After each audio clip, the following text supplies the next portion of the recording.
Bonjour les élèves, bienvenue à cette nouvelle leçon d'histoire. Donc, au début de l'année, on était en Amérique du Nord pour découvrir le peuple algonquin et iroquoien, donc les Amérindiens de l'Amérique du Nord. Les principaux peuples qui vivaient là. Ensuite, on s'est déplacé en Amérique du Sud pour découvrir les Amérindiens du Sud, les Incas.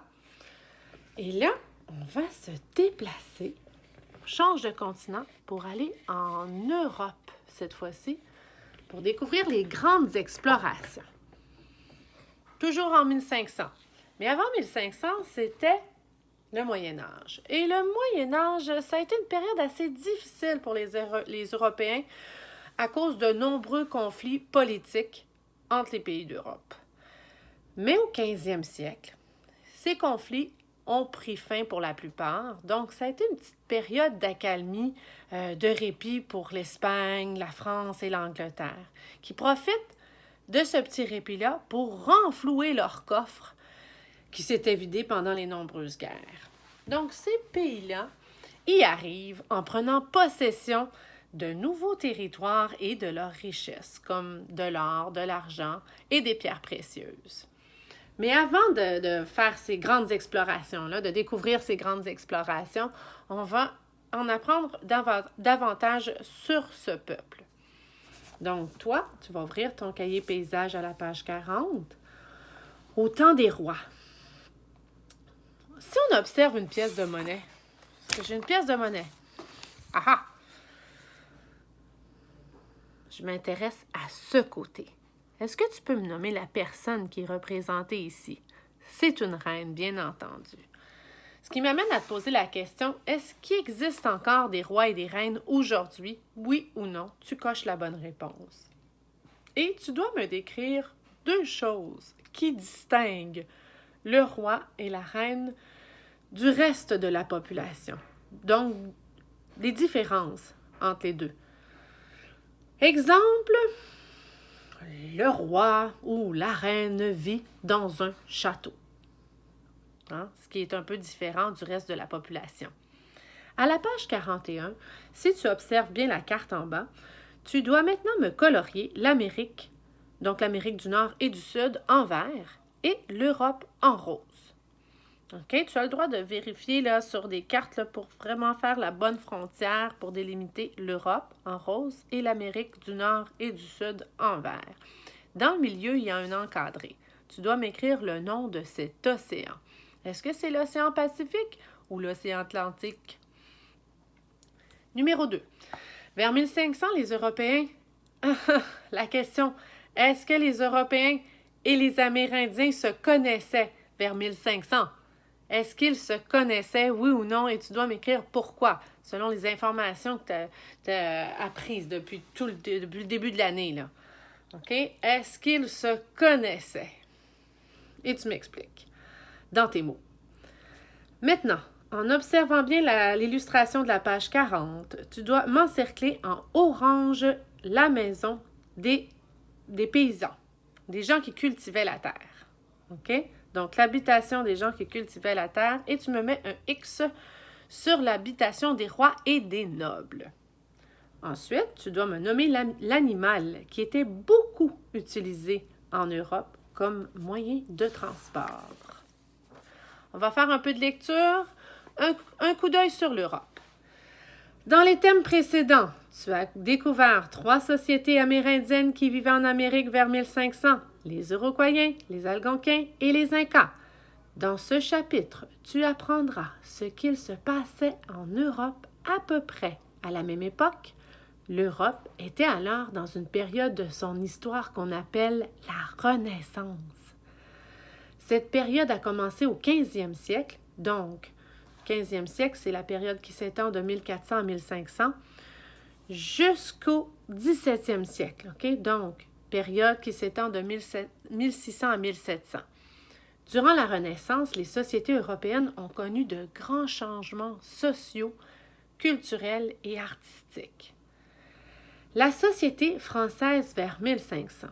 Vers 1500, la France était le pays d'Europe le plus peuplé, 15 millions d'habitants et d'habitantes qui y vivaient. La société française était divisée en 3 groupes de personnes, les nobles, les marchands et artisans et les paysans. Les gens pratiquaient presque tous la religion catholique. Les nobles. Nous sommes des nobles. Nous possédons de grands domaines et nous habitons dans des châteaux faits de pierres taillées, de marbre et de bois.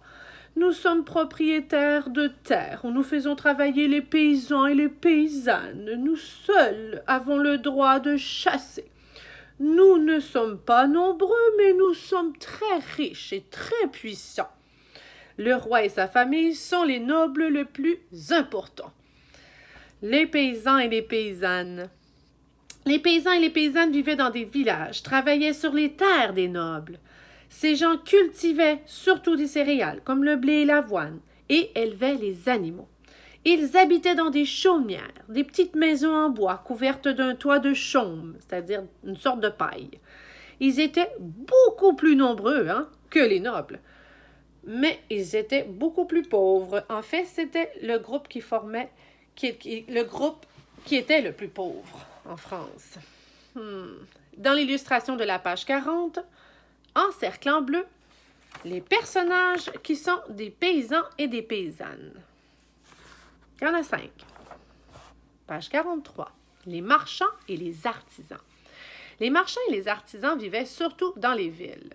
Les marchands tenaient des boutiques où ils vendaient des produits parfois achetés très loin. Les artisans, pour leur part, travaillaient dans des ateliers et pratiquaient des métiers comme celui de cordonnier, de forgeron ou de boucher. Ils étaient plus nombreux que les nobles, mais ils étaient moins riches et moins puissants qu'eux. Donc les paysans, c'était le groupe le plus nombreux, le plus pauvre. Les nobles, les moins nombreux, les plus riches. Les marchands et les artisans étaient dans le milieu. Donc, moins riches que les nobles, plus riches que les paysans, mais tout de même assez nombreux. Observe bien l'illustration ci-contre et indique sous chaque illustration le personnage qui est représenté. Donc, un marchand, un artisan. Le cheval. En Amérique, vers 1500, il n'y avait pas de chevaux. En Europe, par contre, le cheval jouait un rôle très important. Les nobles s'en servaient pour se déplacer d'une région à l'autre. Les marchands et les artisans, eux, l'utilisaient pour transporter leurs marchandises et les paysans, quant à eux, exploitaient sa force pour labourer la terre. Travail qui pouvait aussi être fait par un bœuf. Bon, le numéro 3, tu vas faire le vrai ou le faux. Donc, les énoncés suivants sont-ils vrais ou faux? Lis chaque énoncé, écris ta réponse. C'est comme un petit retour, un petit résumé. Les Amérindiens connaissaient le cheval. Est-ce que c'est vrai ou faux? Les paysans étaient les propriétaires des terres qu'ils cultivaient. Les nobles formaient le groupe le plus riche. Le roi faisait partie du groupe des marchands et des artisans. Les paysans et les paysannes habitaient dans des chaumières. Maintenant, si on retourne à la page 41, j'ai découvert que est-ce que c'est vrai que les Européens connaissaient les Amérindiens? Les Européens ne connaissaient pas les Amérindiens à cette époque.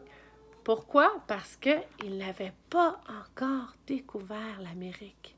Ça va venir, par exemple. À retenir, vers 1500, la société française comptait le plus grand nombre de personnes en Europe. Ces gens se divisaient en 3 groupes, les nobles, les paysans, les paysannes et les marchands et artisans. Le cheval était très important dans la vie des Européens et des Européennes. La semaine prochaine, on va voir les grandes explorations. Alors, je te souhaite une belle journée et aussi, pour aujourd'hui, zigzag, page 112 et 113. Les mots variables et les mots invariables. On a vu les adverbes qui étaient des mots invariables. Exemple. Il y a des mots variables et des mots invariables. Contrairement aux mots variables, les mots invariables ne varient ni en genre masculin ou féminin, ni en nombre, singulier ou pluriel. Ils ne se conjuguent pas non plus. Ils s'écrivent toujours de la même façon. Exemple de mots variables, il y a les noms communs, les adjectifs, les déterminants, les pronoms, les verbes, OK? Donc, ils peuvent s'accorder, tandis que les mots invariables, à, de, mais, pour, et, car, toujours, très. Là-dedans, oui, il y a des adverbes, mais il y a des prépositions, puis des conjonctions qu'on va apprendre plus tard. Donc, des petits mots comme ça qui ne changent pas. Numéro 1. A. Écrit oui ou non sous chaque case. Le mot a un genre et un nombre. Le mot se conjugue. Animal, oui, le mot, c'est un mot qui a un genre et un nombre. Oui, non, c'est un mot qui ne se conjugue pas parce que ce n'est pas un verbe. Bouffon, oui, c'est un mot qui a un genre et un nombre. Non, c'est un mot qui ne se conjugue pas. Alors, tu fais ça pour animal, pas animal, c'est déjà fait. Bouffon, joyeux, souvent, le, présenté dans ou elle. OK? Tu écris oui ou non sous chaque case et ensuite, tu dois entourer les mots invariables parmi les mots ci-dessous. Exemple numéro 3, souvent, c'est un mot invariable. Tu l'encercles et tu vas voir le mot invariable. Tu écris non pour genre et nombre, non pour le mot se conjugue. En C, écris une courte phrase en employant un mot que tu as entouré. Puis là, tu pourrais me prendre une petite photo de ta phrase pour voir si tu as compris. Page 113. Compare les paires de phrases ci-dessous et dans chaque phrase, entoure les mots invariables, c'est-à-dire ceux qui s'écrivent toujours de la même façon. La danseuse fait une pirouette très habilement. Donc, tu encercles les mots qui sont invariables. Dans les deux phrases, OK? Numéro 1, 2 et 3. Donc, tu m'encercles les mots qui sont invariables. B, classe dans le tableau les mots variables qui contiennent les phrases en bleu. Que contiennent les phrases en bleu? Donc, les phrases en bleu, les mots qui sont variables, ceux que tu n'as pas encerclés, autrement dit. Les danseuses font des pirouettes très habilement. Normalement, tu devrais avoir encerclé très et habilement. Ça, c'est les mots invariables. Donc, tu dois placer les danseuses font des pirouettes dans les cases. C'est de l'analyse de phrase, autrement dit. Les, c'est un déterminant. Donc, tu le places dans la colonne des déterminants. Danseuse, c'est un nom commun. Font, c'est un verbe. Des, c'est un déterminant et pirouette, c'est un nom commun. D'accord? Donc, chacun des mots en bleu qui sont variables, tu les places dans les cases. En B et en C, tu écris les verbes que contiennent les phrases en bleu. Les verbes seulement. Les mots d'action. Voilà pour la page 112 et 113. À plus tard.